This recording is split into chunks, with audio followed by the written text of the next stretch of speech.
Bismillah, Assalamualaikum, halo semuanya. Semoga teman-teman yang berada dimanapun selalu dalam keadaan sehat. Sebuah kisah terbaru akan saya bacakan di YouTube channel Fakta Sejarah dalam judul Tumbal Dendam Membara. Langsung saja kita masuk ke ceritanya.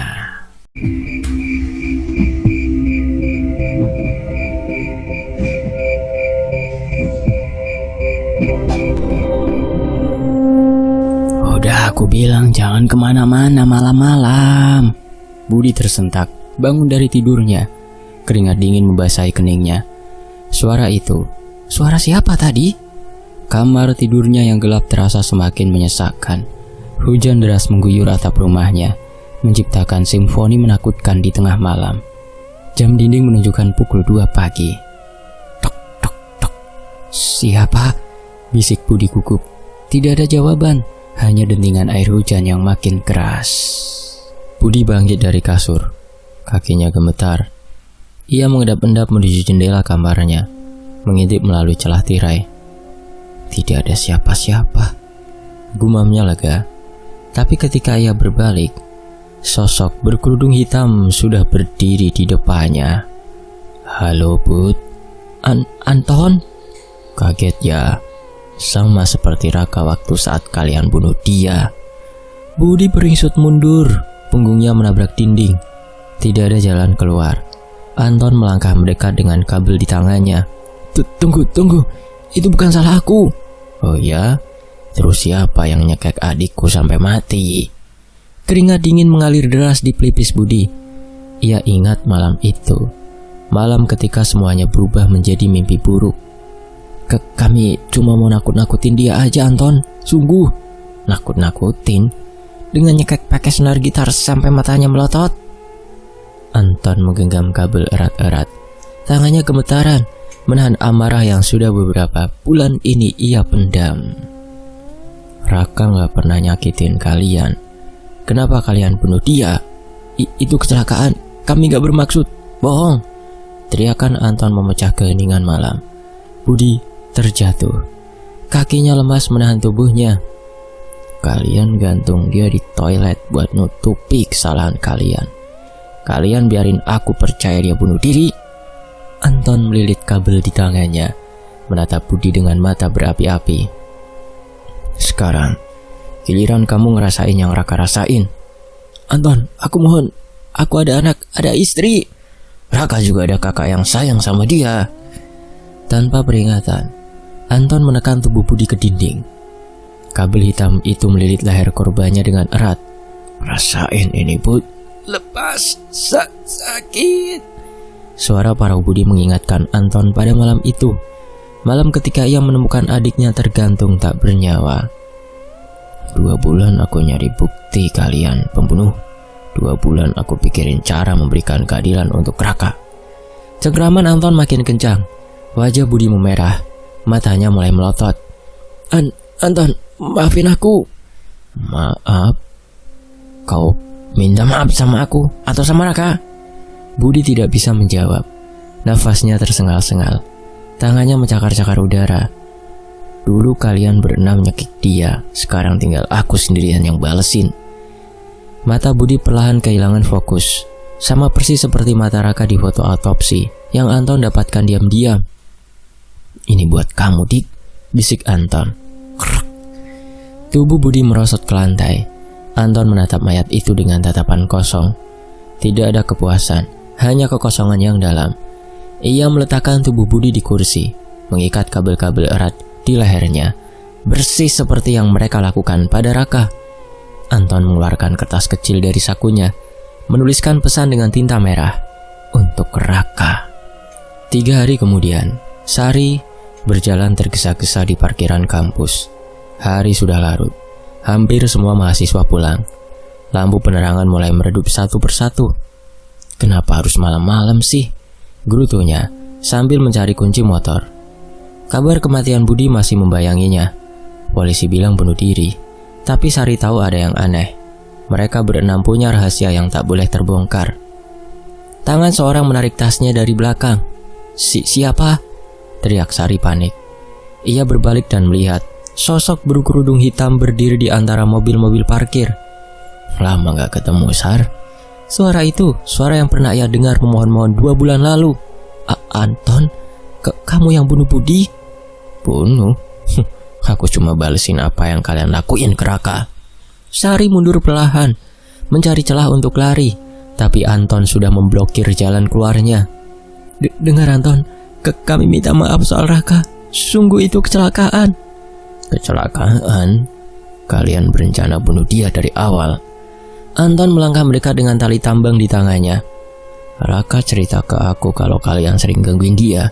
Kalian bilang dia gak pantas hidup. Kami cuma bercanda. Bercanda sampai nyekek dia pakai senar. Bercanda sampai gantung mayatnya. Sari berlari sekuat tenaga menuju gerbang kampus, tapi kakinya tersandung. Tubuhnya jatuh tersungkur di aspal. Lari kemana, Sar? Kayak Raka lari dari kalian? Anton menghampirinya dengan langkah pelan, seperti predator yang mendekati mangsa. Raka gak bisa lari karena kalian berenam kepung dia. Sekarang elu sendirian. Aku mohon Anton, aku gak ikut nyekek Raka. Tapi elu pegang kakinya biar dia gak bisa nendang. Elu saksiin dia mati kesakitan.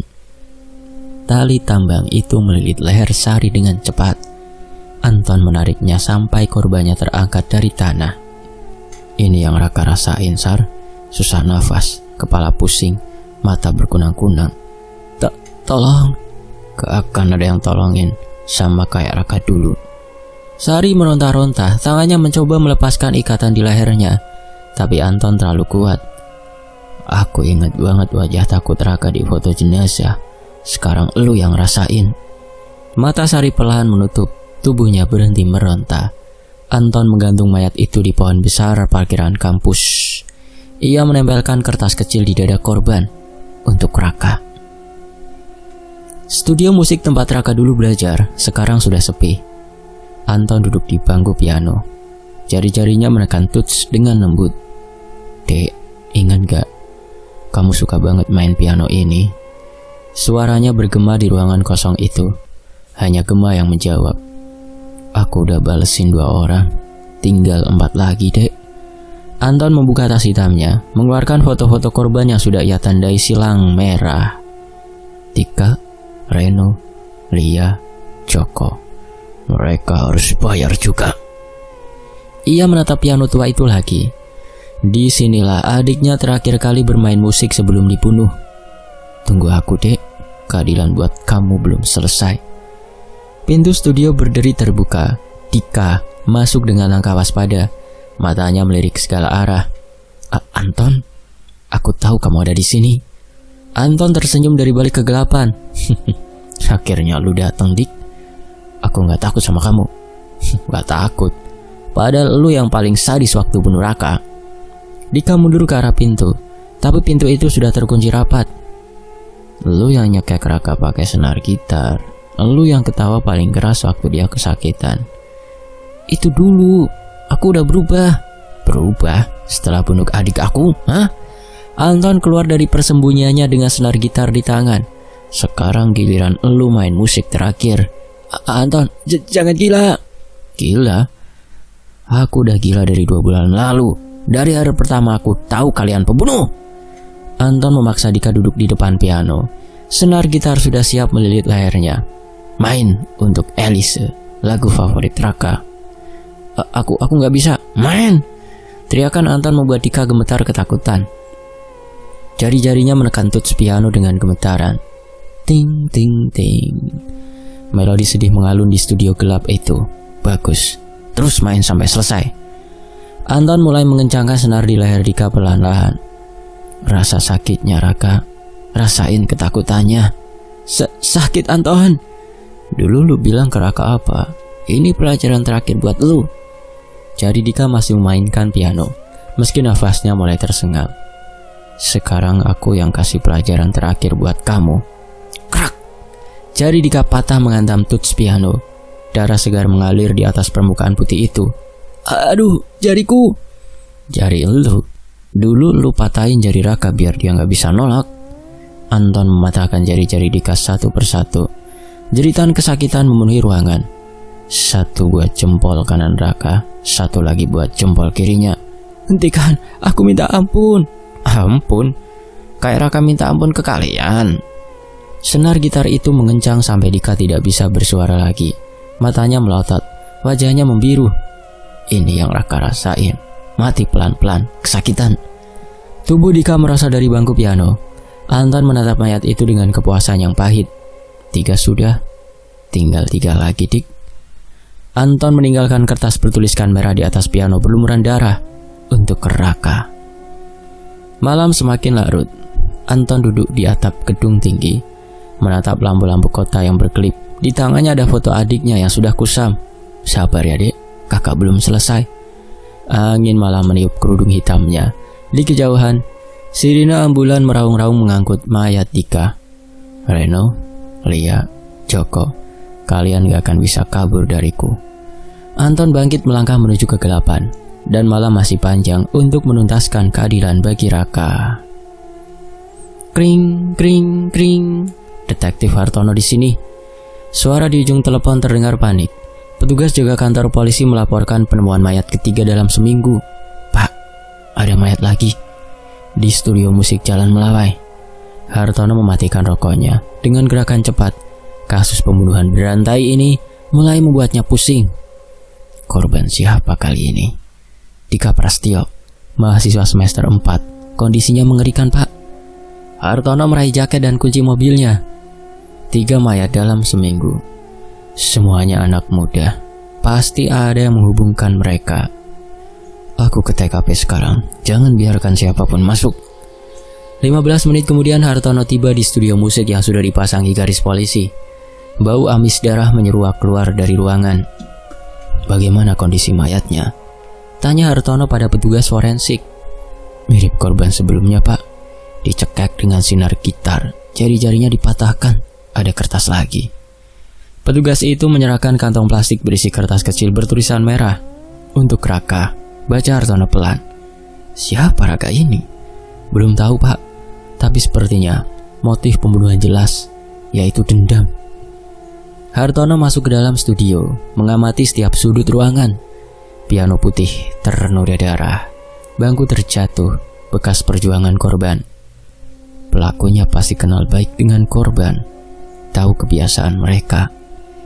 Ia mencatat setiap detail di buku hariannya.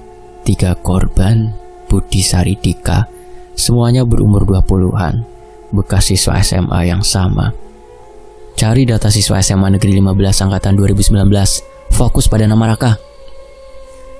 Sementara itu, di rumah kontrakan sempit, Reno gemetar membaca berita kematian Dika di ponselnya. Sial, Dika juga mati. Lia yang duduk di sebelahnya langsung pucat. Tangannya bergetar memegang cangkir kopi yang sudah dingin. Kita harus lapor polisi, Ren. Anton udah gila. Lapor apa? Bilang kita pembunuh Raka? Lia tidak bisa berkata-kata. Joko yang sedari tadi mondar-mandir tidak bisa diam. Keringat dingin membasahi keningnya, meski AC sudah menyala penuh. Aku bilang dari dulu, kita nggak seharusnya bunuh dia. Udah telat, Jok. Yang penting sekarang gimana caranya kita selamat. Reno bangkit dari sofa, mengintip keluar jendela dengan hati-hati. Setiap bayangan terlihat seperti ancaman. Anton pasti tahu kita di sini. Dia udah stalking kita berbulan-bulan. Terus kita mau ngapain? Sembunyi terus? Tanya Lia dengan suara parau. Kita harus kabur dari kota ini, hari ini juga. Joko menggelengkan kepalanya dengan putus asa. Kemanapun kita pergi, dia pasti ngejar. Lalu ngeliat cara dia bunuh Budi, Sari, sama Dika. Keheningan mencekam menyelumuti ruangan. Mereka bertiga tahu tidak ada tempat yang aman dari balas dendam Anton. Kita bunuh Raka dengan cara kejam. Sekarang Anton balesin dengan cara yang sama. Bisik Lia. Jangan bilang gitu. Kita masih bisa diselamatkan. Reno mencoba meyakinkan dirinya sendiri, tapi suaranya terdengar tidak yakin. Tok, tok, tok. Ketukan di pintu membuat ketiganya terjingkat karena ketakutan. Siapa? Bisik Reno sambil merangkak mendekati pintu. Tidak ada jawaban, hanya ketukan pelan yang berulang. Jangan buka pintunya, seru Lia panik. Joko sudah bersiap dengan pisau dapur di tangannya. Wajahnya pucat, tapi matanya penuh tekad. Kalau itu Anton, kita lawan. Lawan pakai apa? Dia udah berhasil bunuh 3 orang. Ketukan berhenti. Ketiganya saling menatap dengan nafas tertahan. Kring, kring. Ponsel Reno berdering keras. Tertera tulisan, nomor tidak dikenal. Angkat gak? Bisik Lia. Harus, mungkin penting. Reno mengangkat telepon dengan tangan gemetar. Halo? Reno, Lia, Joko. Kalian bertiga masih utuh ya? Suara Anton yang dingin membuat bulu kuduk mereka berdiri. Anton, di mana lu? Dekat kok. Kalian lagi ngumpul di rumah kontrakan Joko kan? Ketiganya saling pandang panik. Anton memang mengawasi mereka. Lu mau apa, Anton? Mau ngasih kalian pilihan. Menyerah sekarang atau mati satu persatu kayak yang lain. Kita nggak akan nyerah. Lu yang seharusnya masuk penjara. Penjara? Buat apa? Polisi nggak akan percaya kalau aku pembunuh berantai. Anton terkekeh pelan di ujung telepon. Lagian, aku cuma balesin apa yang kalian lakuin ke Raka. Itu dulu Anton, kita udah berubah. Berubah? Setelah kalian bunuh adik gue dan biarin dia dikubur dengan label mati dari rumah sakit karena bunuh diri. Suara Anton mulai meninggi, amarahnya tumpah. 2 bulan gue nangis tiap malam, mikirin kenapa Raka bunuh diri. Ternyata kalian yang bunuh dia. Dengar Anton, kita bisa selesaikan ini baik-baik. Baik-baik? Kayak kalian selesaikan masalah dengan Raka dulu. Telepon diputus begitu saja oleh Anton. Ketiganya terdiam, saling menatap dengan wajah pucat. Kita harus pergi sekarang, bisik Joko. Mereka bergegas mengemas barang-barang penting. Tangan gemetar, nafas tersengal, mata terus mengawasi setiap sudut. Lewat pintu belakang, pelan-pelan, bisik Reno. Namun ketika mereka membuka pintu belakang, sosok berkerudung hitam sudah menunggu di sana. Mau kemana? Lari! Ketiganya berlari terbirit-birit menuju jalan raya. Anton tidak mengejar, hanya tersenyum di balik kerudungnya. Lari aja dulu, gua tahu kalian bakal balik. Kantor polisi ramai dengan aktivitas penyelidikan. Detektif Hartono menemukan benang merah yang menghubungkan semua korban. Pak, saya sudah dapat data siswa SMA Negeri 15 Angkatan 2019. Asistennya menyerahkan berkas tebal berisi profil siswa. Ada nama Raka di sini? Ada Pak, Raka Setiawan. Meninggal 2 bulan lalu karena bunuh diri. Hartono mengerutkan kening. Puzzle mulai tersusun di kepalanya. Bunuh diri kapan? Juni lalu Pak. Ditemukan tergantung di toilet studio musik. Studio musik yang sama tempat Tika dibunuh? Betul Pak. Hartono membuka berkas otopsi Raka dengan seksama. Foto-foto jenazah menunjukkan luka yang mencurigakan. Ini bukan bunuh diri biasa. Ada bekas kekerasan di tubuhnya. Ia memanggil dokter forensik yang menangani kasus Raka. Dok, menurut hasil otopsi, Raka benar-benar bunuh diri. Secara teknis iya Pak, tapi ada keanehan. Bekas cakaran di leher, memar, di pergelangan tangan juga. Kenapa nggak dilanjutin penyelidikannya? Tidak ada saksi, tidak ada motif pembunuhan. Keluarga juga tidak mempermasalahkan. Hartono mengangguk pelan. Kasus Raka ditutup terlalu cepat tanpa penyelidikan menyeluruh. Sekarang ada yang membalaskan dendam untuknya. Ia membuka komputer, mencari informasi tentang keluarga Raka. Anton Setiawan, kakak kandung Raka, bekerja sebagai teknisi komputer. Foto Anton muncul di layar, wajah yang tenang, tapi mata yang menyimpan dendam mendalam. Ini dia pelakunya. Hartono segera mengeluarkan perintah pencarian. Anton Setiawan dicari hidup atau mati.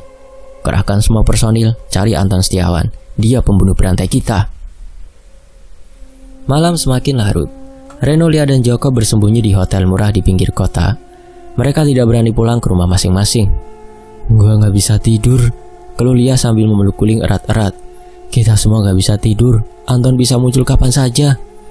Joko duduk di kursi dekat jendela, mengawasi setiap gerakan di luar. Lu pikir polisi bakal nangkep dia? Mudah-mudahan. Tapi gua ragu Anton bakal nyerah begitu aja. Reno menyalakan televisi, mencari berita tentang pembunuhan berantai.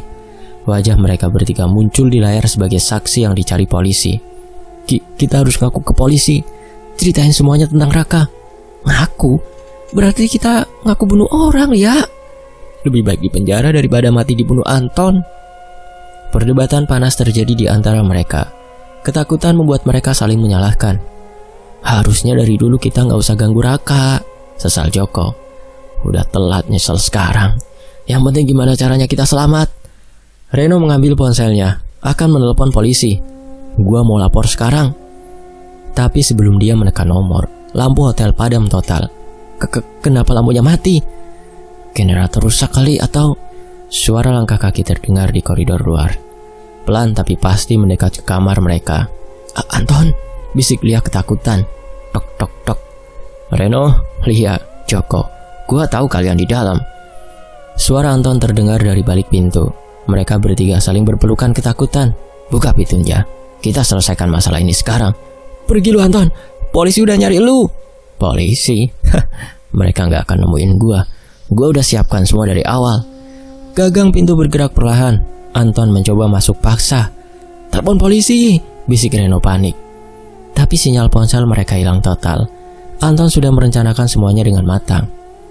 Keluar lewat jendela, seru Joko. Mereka berlari ke jendela kamar, membukanya dengan tergesa-gesa. Angin malam menerpa wajah mereka yang pucat karena ketakutan. Loncat, ini lantai 2. Lia meloncat pertama, diikuti Joko. Reno yang terakhir menoleh. Sebentar, melihat pintu kamar terbuka. Sosok berkerudung hitam berdiri di ambang pintu. Lari terus Ren, tapi ingat, gua akan selalu ngejar kalian. Reno meloncat dari jendela, bergabung dengan kedua temannya di bawah. Lari, jangan oleh. Ketiganya berlari dalam kegelapan malam, meninggalkan Anton yang berdiri tenang di jendela hotel. Besok kalian pasti balik dan gua akan nunggu. Kring, kring, kring. Halo, Reno? Ini Anton. Reno hampir menjatuhkan ponselnya. Suara Anton terdengar berbeda, lebih tenang tapi mengerikan. Anton, di mana lu sekarang? Studio musik Jalan Melawai, tempat di mana Raka mati dulu. Keheningan mencekam menyelimuti. Reno memberikan isyarat kepada Lia dan Joko yang duduk di sebelahnya. Gua punya Lia di sini. Kalau mau dia selamat, datang sendirian. Bohong. Lia ada di sebelah gua. Tapi ketika Reno menoleh, kursi di sampingnya kosong. Lia sudah menghilang. Joko juga udah gua ambil tadi malam. Sekarang tinggal lu. Reno berlari keluar kamar hotel, mencari kedua temannya. Lorong hotel yang gelap hanya diterangi lampu emergensi yang redup. Lia, Joko, teriaknya panik. Mereka gak akan jawab, Ren. Mereka lagi sibuk. Suara Anton di telepon membuat bulu kuduk Reno berdiri. Lu mau apa, Anton? Mau ngasih kalian kesempatan terakhir. Datang ke studio musik jam 9 malam, sendirian. Kalau gua gak datang, Lia sama Joko bakal mati duluan. Pelan-pelan. Telepon terputus. Reno terduduk lemas di lantai hotel yang dingin. Studio musik Jalan Melawai tampak suram di bawah cahaya bulan.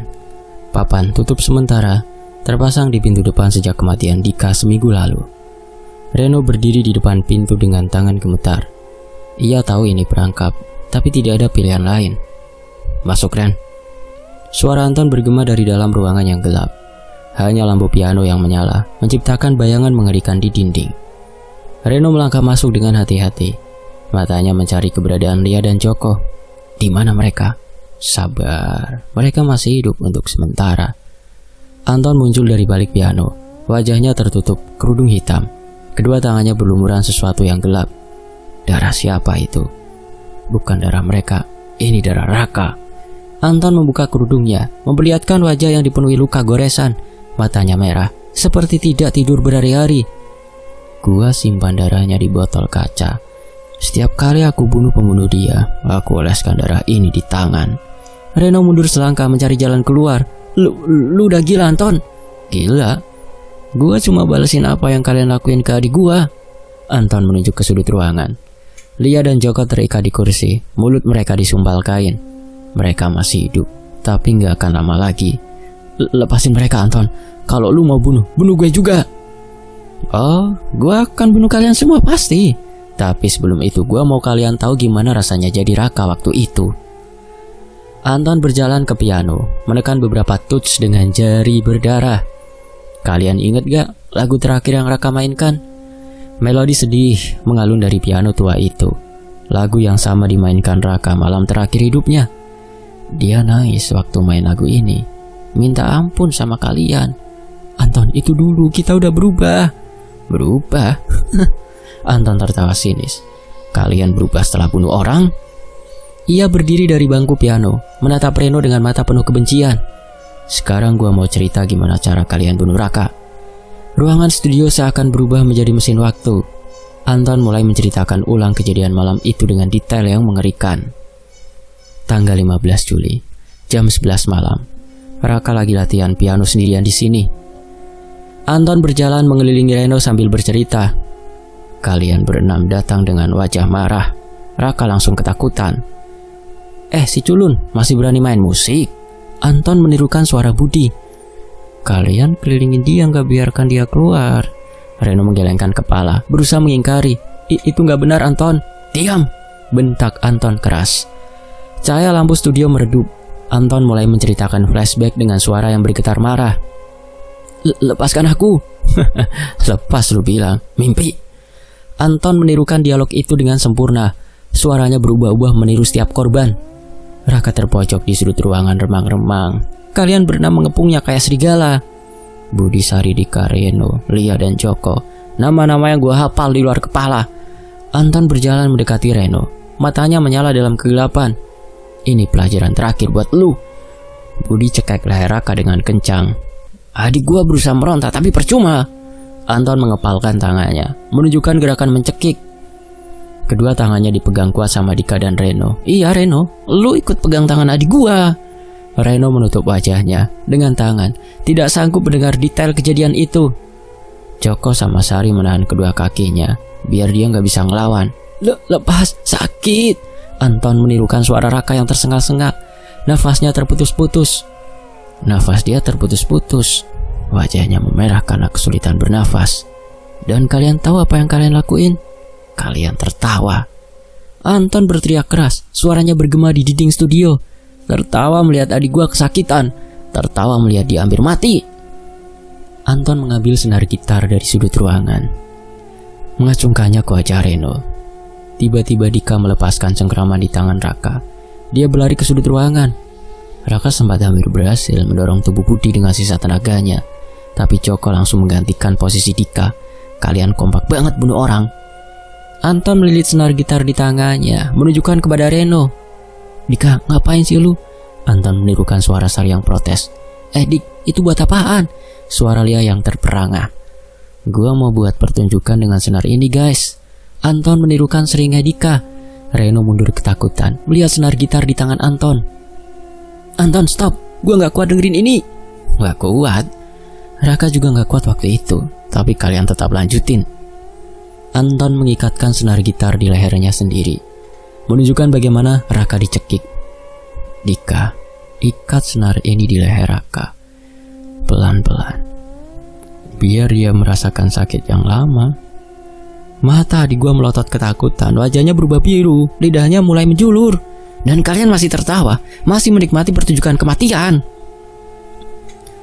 Suasana studio semakin mencekam. Anton melepaskan senar gitar dari lehernya. Nafasnya tersengal-sengal. Setelah Raka mati, kalian gak langsung pergi. Kalian duduk-duduk dulu, ngobrol kayak gak terjadi apa-apa, kayak baru aja nonton film horor. Anton duduk di bangku piano, menirukan sikap santai para pembunuh. Gimana cara bikin ini kayak bundir ya? Anton menirukan suara Budi. Gampang, gantung aja di toilet. Orang akan pikir dia depresi. Suara Sari. Kalian angkat mayat adik gua ke toilet, pasang tali di lehernya. Atur posisinya biar kayak orang gantung diri. Anton berdiri lagi, berjalan ke arah toilet studio. Kalian bersihin semua jejak, hapus sidik jari, beresin ruangan, bikin alibi palsu, bilang dia udah pulang dari jam 10. Dan yang paling brengsek, kalian sumpah buat nutup mulut selamanya. Reno tidak bisa menahan tangisan. Ingatan malam itu kembali menghantui dengan jelas. Kita memang salah Anton, tapi kita gak bermaksud bunuh dia. Gak bermaksud? Kalian cekik dia sampai mati. Itu namanya pembunuhan. Anton kembali mendekati Lia dan Joko yang terikat. Kedua mata mereka penuh ketakutan di balik kain penutup. Sekarang giliran kalian merasakan gimana rasanya jadi Raka. Ia membuka sumpal mulut Lia terlebih dahulu. Anton, maafin kita menyesal. Menyesal setelah gue bunuh 3 orang? Telat. Anton mengeluarkan senar gitar yang sama, mengacungkannya ke leher Lia. Raka juga minta maaf waktu kalian cekek dia kan, tapi kalian gak dengerin. Kita takut dia ngadu ke guru tentang bullying. Jadi kalian bunuh dia karena takut ketahuan? Makin brengsek. Anton memotong tali yang mengikat Joko, tapi langsung menodongkan senar gitar ke lehernya. Sekarang kalian main adegan terakhir kayak dulu. Aku gak mau, Anton. Mau gak mau? Anton mulai melilit senar gitar di leher Joko. Wajah Joko langsung memerah. Reno, lu pegang tangannya. Lia, lu pegang kakinya. Anton, jangan kayak gini. Kita bisa selesaikan baik-baik. Baik-baik? Kayak kalian selesaikan masalah dengan Raka dulu? Mata Anton menyala-nyala. Dengan gerakan cepat Anton langsung menerjang Lia menggunakan senar gitar. Ia menekan leher Lia dengan kencang. Lia tak sempat mengeluarkan kata-kata. Wajahnya langsung berubah biru. Nafas tersengal-sengal dan tidak lama Lia mengembuskan nafas terakhirnya. Joko dan Reno yang melihat itu hanya bisa menjerit histeris dan tidak bisa melakukan apa-apa. Sekarang giliran elu, Jok. Anton berjalan dengan langkah terseok. Kilatan di matanya semakin terlihat jelas. Amarah benar-benar sudah merasuki jiwanya. Hentikan, Anton. Jangan bunuh Joko. Lepasin dia.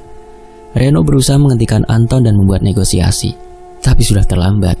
Dengan gerakan cepat, Joko sudah berakhir seperti Lia. Mata Joko mendelik ke atas. Mulutnya terbuka lebar dan lidahnya menjulur keluar. Reno hanya bisa meraung-raung menyaksikan kedua temannya mati secara tragis di depan matanya. Ia begitu menyesal karena pernah melakukan hal keji yang sama terhadap Raka. Tiba-tiba pintu studio terbuka dengan deras. Detektif Hartono masuk bersama beberapa polisi bersenjata. Polisi, jangan bergerak. Anton tidak terkejut, seolah sudah mengharapkan kedatangan mereka. Telat, Pak Polisi. Show udah hampir selesai. Lepaskan mereka, Anton. Kita bisa selesaikan ini dengan hukum. Joko dan dia sudah mati, Pak.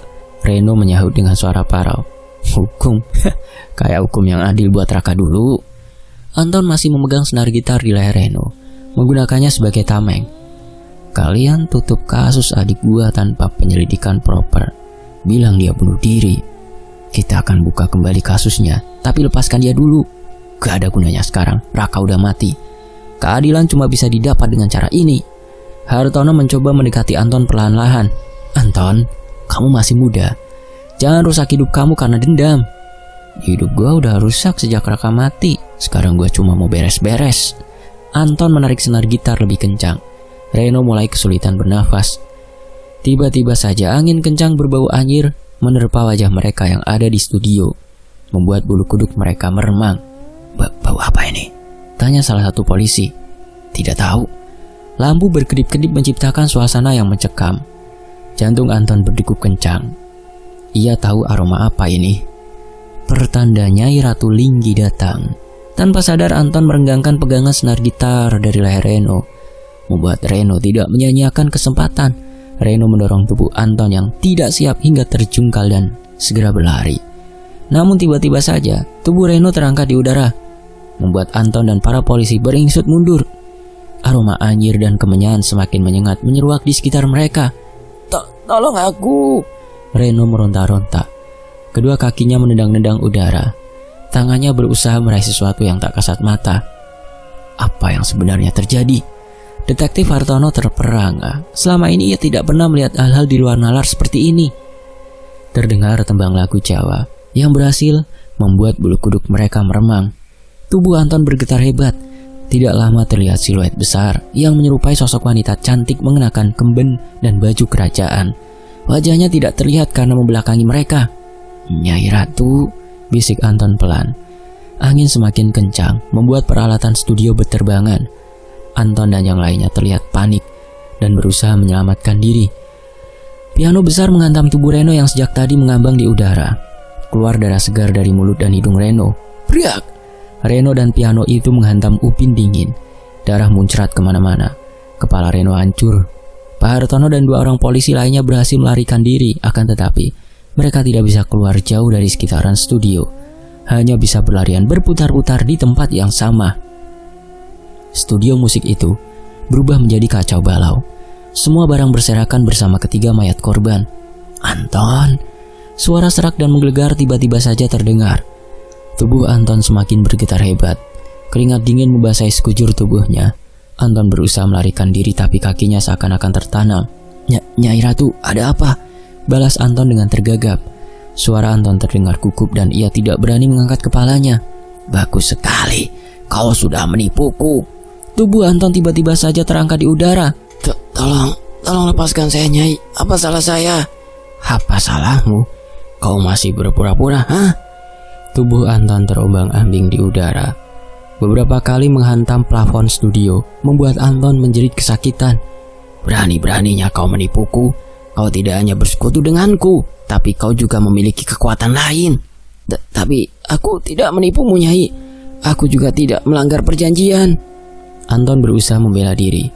Tidak melanggar perjanjian? Kau pembohong. Aku tidak suka ditipu dan aku tidak suka budakku memiliki kekuatan lain selain dariku. Suara teriakan Nyai Ratu Linggi memekakan telinga. Tiba-tiba saja keluar darah segar dari telinga Anton. Kala itu Anton pernah menemui dukun lain dan meminta bantuan. Anton mendapatkan ilmu kebal setelah melalui ritual panjang. Tapi ilmu itu tidak digunakan oleh Anton. Setelah kejadian Raka meninggal, membuat Anton tidak punya pilihan lain. Ia pun menemui dukun yang membuat ia melakukan perjanjian gaib dengan Nyai Ratu Linggi. Nyai Ratu membantu Anton menjadi kaya dengan memberikan tumbal padanya. Dan para pembunuh Raka tidak hanya mati mengenaskan, melainkan menjadi budak abadi Nyai Ratu Linggi. Sebagai kompensasi, usaha fotokopi milik Anton yang dikelola istrinya berkembang pesat, bahkan memiliki cabang. Ampun, Nyai, tapi ilmu ini saya dapatkan sudah lama, sebelum saya melakukan perjanjian dengan Nyai. Anton berusaha menjelaskan. Suaranya terdengar parau karena nafasnya mulai terasa sesak. Ia berusaha menahan rasa sakit karena sudah cukup banyak mengeluarkan darah. Mendengar jawaban itu, membuat Nyai Linggi semakin murka. Tubuh Anton yang terombang-ambing di udara tiba-tiba saja menghantam ubin dengan sangat keras. Berbeda dengan Reno yang langsung mati di tempat. Anton masih bisa bertahan karena ia memiliki ilmu kebal. Hanya saja, Anton semakin melemah karena darah semakin banyak mengalir deras dari tubuhnya. Nyai Ratu Linggi melangkah mendekat tanpa bunyi. Hanya ada hembusan bau anyir dan kemenyan yang menempel di udara. Anton tergeletak lemah, tubuhnya gemetar, nafasnya tersengal. Nyai Ratu Linggi berdiri di atasnya. Punggungnya membelakangi lampu yang berkedip. Suaranya tenang ketika berbicara. Apa kau masih berharap belas kasihan? Tanya Nyai Ratu Linggi dengan suara menggema. Tidak, bukan begitu. Suara Anton terdengar serak. Aku cuma ingin keadilan untuk Raka. Kau menukar nyawa untuk apa yang kau sebut keadilan? Jawab Nyai Ratu dengan nada dingin. Perjanjian sudah diikat, tidak ada ampun untuk pengkhianatan. Tangan-tangan gaib merayap, menarik ilmu yang melindungi Anton. Seperti benang yang ditarik pelan, Anton menjerit. Suaranya patah ketika sesuatu yang tak kasat mata merobohkan setiap pertahanan yang pernah ia miliki. Nyai membiarkan suara itu mengisi ruang sebentar, lalu berkata dingin, "Pengkhianat harus disingkirkan." Tolong, Anton memohon, suaranya melemah. "Maafkan aku." Tidak ada maaf untuk yang menimbun kelebihan pada dirinya sendiri. Mata Nyai Ratu terlihat berkilat. Gerakan Nyai Ratu Linggi cepat dan terukur. Anggota tubuh Anton terlepas satu persatu oleh kekuatan yang tidak bisa dijelaskan. Suara teriakan Anton menggema untuk terakhir kalinya. Darah muncrat kemana-mana. Sebagian mengenai wajah Nyai Ratu membuat ia tertawa puas. Di luar, Detektif Hartono dan kedua polisi yang masih terus berputar-putar itu menghentikan langkahnya. Mereka terdiam dengan tubuh yang bergetar hebat karena mendengar teriakan Anton yang menyayat hati. Nyai Ratu Linggi memastikan bahwa tubuh Anton itu benar-benar terpisah. Nyai Ratu menunduk, membungkus setiap bagian dengan kain yang pernah disentuhnya, mengikatnya rapat dan menandai lokasi untuk penguburan terpisah. Pak Hartono dan kedua polisi itu tiba-tiba kembali di dalam studio. Mereka menjerit histeris melihat banyak darah dan melihat tubuh Anton terpisah-pisah. Pak Hartono terjungkal, kakinya lemas, kakinya tidak bisa menopang tubuhnya sendiri.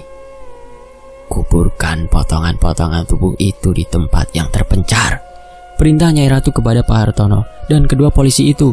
"Jangan biarkan bagian-bagiannya kembali bersatu." Nyai Ratu terdengar membaca mantra yang tidak dimengerti. Setelahnya terlihat cahaya menyilaukan dari potongan-potongan tubuh Anton yang berlumuran darah itu. Nyai Ratu Linggi menapaki sedikit ke belakang, menarik nafas panjang, lalu menghilang begitu saja. meninggalkan aroma anyir dan kemenyan yang pekat, serta potongan-potongan yang kelak dikuburkan sesuai perintah agar ilmu kebal yang pernah melindunginya tidak pernah lagi menjadi ancaman.